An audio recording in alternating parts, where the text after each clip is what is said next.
Hello there, Vince here from My Mate Vince, and this is just a little update video on my Rolls Royce Silver Spirit. I need to do a little fix on it, and I thought I'd just make a very short video. Nothing too involved, but a lot of people did love the Rolls Royce series, so I want to do little updates every now and then. If you haven't heard about my series here, or you've never seen any of the videos, maybe just give one episode a go and see if you like it, because once people watch one, I did about 60 in total, they really fall in love with it. Honestly, it was a really enjoyable series to do, and if you like my trying to fix videos, even if you don't like cars, I think you will like this particular series, because I'm not a car nut myself. I'm not going on about horsepower and all the rest of it. It's just pure fixing, and honestly, look at the comments, you'll see that people really have enjoyed it. So if they've enjoyed it, there's a good chance you're going to enjoy it too. Anyway, everywhere I look now, I'm seeing Rolls Royces. Obviously my eyes have been open to them, and every time I go up London, and not just London, any other place, I will always see a Rolls Royce. So I'm just flashing up some pictures now of some of the cars I've seen in my travels. And now check out this one. My son spotted this when I took him to get his braces off. This is probably a 20-minute drive from me, and I never knew it was there. Imagine the parts I could have taken off this. I haven't added up the total bill yet, I will do, but I spent thousands on this car. A lot of those parts were from Flying Spares and eBay. Since I've done the video, I've had a sponsor come forward to say they want to sponsor the videos, but the series has finished. I can't believe it. I would have done anything to have a sponsor for those videos, because I really spent a lot of money on that car. Anyway, look at this derelict thing that's lying there. I could have saved myself hundreds, if not thousands of pounds, and I don't think the owner cares about this car. Or I say it's probably been dumped. Maybe the owner's left the country or something like that. So whoever owns the property might now own that car there. It was up behind some flats in Harrow. So yeah, I could have had a lot of joy getting parts from that one there. But showing you all those other cars, check out my car. It doesn't look good when it's out and about, but I've got a bit of a love-hate relationship with it. It's strange. So right now it's at my dad's.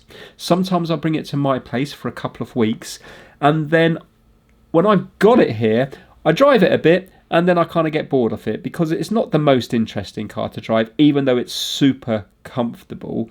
But then when I bring it back to my dad's, a few days go by and I kind of start craving it again. It's like a weird drug. So if somebody said to me, "Do you like the car, Vince?" I'd be like, I don't know. I do and I don't.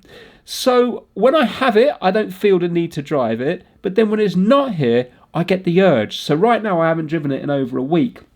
And I'm itching. I'm itching to get to my dad's to drive it again, which is kind of bizarre. But the one thing I definitely don't like is, and I always knew a 6.75 litre engine would be thirsty, but it is actually ridiculously thirsty. So here you see it, where it lives most of its time, getting petrol at a petrol station.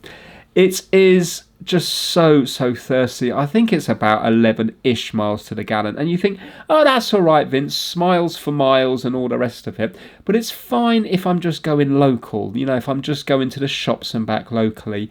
But if you actually need to go somewhere, the bottom line is it's 4 times more expensive than any other car, because other cars you're easily going to be getting 30-40 miles to the gallon, and lots of cars you get more than that. This is 4 times more expensive. So if you think a trip's going to cost you £40, that's not too bad, is it? You think, yeah, I'm happy to spend £40 on petrol. On the Rolls Royce it'd be 160, and can you see how that's such a big difference? Because that extra £120 would pay for a very nice meal out and your drinks all your night, and probably a bit of transportation as well. So singular, not a family, I'm talking for one person. So I have been taking it out when I've been taking the family and stuff out for meals, like Father's Day. I was doing the drive-in and I took out my family and my dad and stuff, and it was nice to go in the Rolls Royce. It's a bit of an event. But have a look at this picture here. I've just washed it here. Now, I will be taking it to Nebworth Classic Car Show. I'll give you more details nearer the time, which is sometime in August, towards the end of August. I haven't actually booked it yet, so I hope it's not booked up. But I will be taking it there, so if anybody wants to come and visit me in the car, you're more than welcome to. I will also be looking around the car show, so I might not necessarily be by the car all day, but I'll leave it unlocked and you can go in and have a sit. If you bring your kids with you, more than welcome to sit in it and pretend they're driving it and stuff. It's just another car to me, so I don't really care what you do with it. I'm not going to be like bothered if you have a bit of mud on your feet and stuff like that. As long as you don't drag dog poo into the thing, I won't care. But look at it here when it's just washed. Now, when you see it, you're going to think, wow, it looks a lot worse in person than it does in the pictures. But this picture here in particular, I think the sun was low in the sky. It was about 7 o'clock at night or something. It looks phenomenal. It looks as good as any other Rolls Royce that I've just shown you in these pictures. And how good is that when you think about the state of it? I did this at the side of my dad's house with very, very, very little tools. And look at that there. It looks phenomenal. Anyway, the seatbelt is sticking. So let's do the fix. Hello, back on the Rolls Royce. It's been a while since I said that. Anyway, there's been a problem in that every time it's warm weather, I'm just filming on my phone, apologies. Every time it's warm weather, this new seatbelt that I've put on will not retract. So you can see it just comes out, it doesn't go back in again. Yet in the cold weather, it works absolutely perfect. So I was thinking, what could it be? Because clearly this is a new seatbelt. I put this in. I was thinking, what have I done wrong?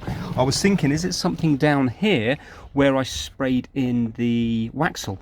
But then I thought, well, with Waxel, it's going to surely be more liquid when it's warm and solid when it's cold, so it didn't make sense. Anyway, look here. Let me go into the back seat.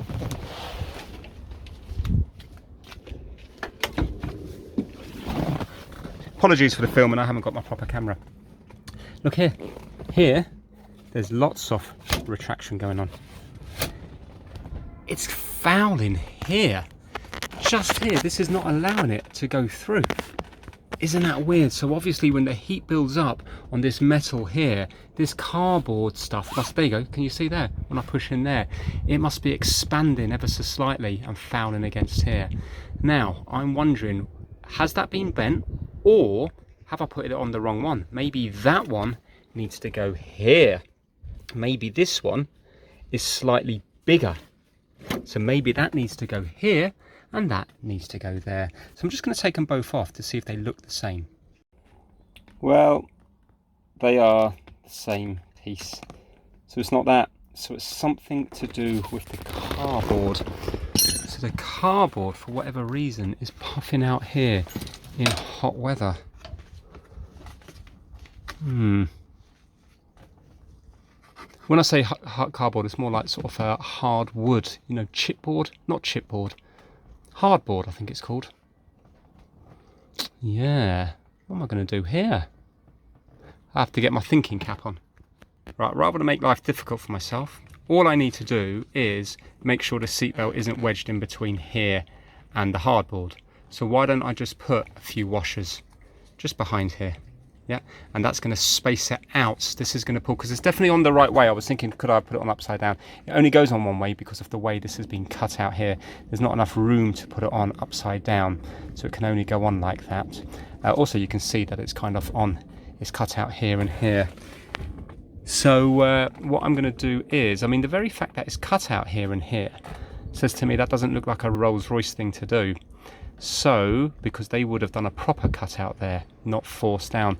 I think this has been kind of forced out over the years. Maybe I need to undo these two here and try to push this down to put more of a kink in. But because this cover goes on nicely, all I'm going to do is put some washers on to build it up. And basically, as long as the cover still fits on this side here, then I think it's going to work just fine. Right, I've got some nice period correct washers for it, nice big chunky ones here. I might try to put two on one side, or I might just put one on, do you know, I'll probably just go for one on either side to begin with, see what it performs like, because it's a very hot day today, so it's not really going to get any hotter than this. So if there's a lot of clearance, then that's going to be fine. Right, so that's with one washer on, and as you can see, it's now retracting absolutely fine. But I'm not really happy with it. I think that there stood a chance of rubbing, so I'm going to put 2 washers on each side. Everyone is going to love this. Do you know how hard it is to get 2 washers behind there? 1 washer, not so bad. 2 washers, 1 will keep dropping. And then what you have to do is you have to force it open here and you have to fish out the washer. Anyway, I was feeling proud as punch. You can see I've got it done up there, done up there. When to pull it, look what I've done. Look what I've done. I have put in the wrong one. I've done the wrong bit of the belt. That bit needs to go in there. I could cry. So I need to undo it now. I should have known, because what is that bit doing there? Oh, I can't believe that. I'm under pressure because I'm getting picked up, you see, at 20 past 4. And I've got to get all this back together by then. Oh, what a nightmare. I've got to do it again, but put in the correct bit. Hallelujah! I trapped the right part this time, and now, boom. Even though it's a lovely warm day, there's no way that is going to trap now, because we have a good 2 at least mil there, at least. And this one's got loads of room here. That was never the problem anyway. Just this one here. So that can expand out now, and it would have to be it would have to expand out loads before that would start trapping there now. So I need to put it all back together. Finished just in time. Everything is back together, and now the seatbelt, I'm confident, will never let me down again. That will always work because it's got plenty of room now. That hardboard in there can expand as much as it wants. Grab it all, hold on. And all the way out to here. And there it goes. It will never ever lock up on there again. Well happy with that. Fantastic. And you tuck it away there to stop it rattling around the place when the wind comes through, when you've got open windows. Oh, I'm really happy with that. Brilliant. So there we have it. Not the best filming in the world, but I wasn't going to film this. It was only when I seen that the hardboard has expanded in the heat, I thought, that's interesting, and that's why I grabbed my phone and filmed it. And do you know what? I'm glad I did, because I think it's quite a nice little video. It's nice to have a little update every now and then. You're seeing some footage of the day I bought the car. I don't think I've ever shown this before. Remember, the wrap is hiding a multitude of sins, because some people might think it looks better here than it does when I finished after 2 years. But remember, when I took the wrap off, there was so much rust on the rear wheel arches. There was that much rust that I had to renew the rear wheel arches, and also down at the bottom, the rear valance type thing just behind the rear wheel arches. So there was lots of work went into it, but it's quite nice seeing what it looked like the day I bought it. So that's it, a little update video. I hope you enjoyed it. There will be no doubt other update videos in the life of this car. I'm not sure how long I'm going to keep the car, but if you do fancy coming along to Nebworth, I will do my best to book that up, and hopefully I can see you there and you can see the car. But please don't expect to see it looking as good as it does in these pictures here, because the pictures for some reason and the videos make it look amazing. It certainly isn't amazing, but I don't think it needs a respray. I think it's good enough as it is. I think if I was to get a professional respray on it, it will highlight all the other tiny little dings and stuff that there is on this car, while with my kind of egg-shelled respray that I've done on it, it does actually hide the blemishes quite well. So it might actually look just as good with my respray as a professional one, as the professional one would show all the imperfections and quite a few imperfections on it. There we go, it's an old car, what do you expect? And it was, at the time, the cheapest in the UK. And you know what? Not just the cheapest, I should rename it to the most damaged Rolls Royce, because this one was a real sorry state compared to a lot of the other ones that are for sale. If you enjoyed this video, give it a big thumbs up, and I will see you all very soon. Thank you so much for watching.